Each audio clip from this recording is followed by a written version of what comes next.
under forced entry was checked? No. The officers used a battering ram to knock in the apartment door looking for someone who did not live there and was not in the apartment.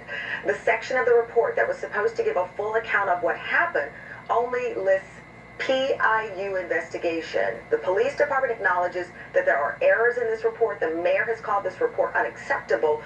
Why no charges thus far? And why was this report filled out in this way, knowing the scrutiny of this case? Whereas Attorney Lanita Baker and I have discussed, Cameron, they fully intended before people started helping Tamika and her daughter, Janiyah, to get the answers, to sweep it under the rug like so many other black people have been killed by police unnecessarily and unjustifiably. That police report is indicative of what they were planning to do on this case. And when you think about the horrific way she was killed, I mean, these no doubt ones, they never identified themselves.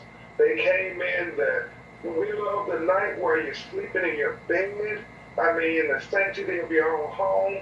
They have plain clothes on. They burst open the door, and as Lanita and Sam, my co-counselors, were educating us, they shoot from the back window, the patio, they shoot them blindly into the house. They are so reckless that they even shoot a bullet in the next door neighbor's apartment. A 5-year-old little girl is sleeping in her bedroom, and tragically, Breonna is executed while, barely naked in her own home. And it's just unacceptable. Attorney Baker, we know George Floyd's name, and we know the work that Attorney Crump and the team have done to make sure that that name is not forgotten. We have seen protests around the world, quite honestly, in the name of Mr. Floyd and what we saw on tape there.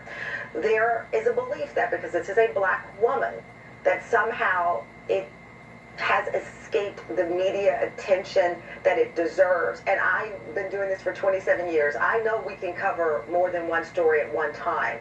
There is no reason that there is not enough time in a newscast for George Floyd's story and Breonna Taylor's story. So what is happening here as far as the coverage or the absence of it as it relates to Breonna, who was killed before Mr. Floyd's life was tragically taken? Well, initially, it's important to note that when Breonna was first killed, they labeled her as a suspect. They labeled Kenny Walker, who was protecting her, as a suspect. And so it just didn't get any media attention. This is a young lady who devoted her life to saving lives. She worked 2 jobs. She was as hard working as her mother is. Her sister lived with her. So we really had to get the story out there. And while we've become accustomed to police killing our black men, it really is. We're just not used to it happening to our black women. But what we can all, and I hope we all realize is, Breonna Taylor could have been any of our daughters. The way that this happened, it shouldn't have happened. The lies in the search warrant, it could have been any of our daughters. When we come back, Breonna's boyfriend, Kenny Walker, was also in that apartment. We'll talk more about his role and where he stands after the break.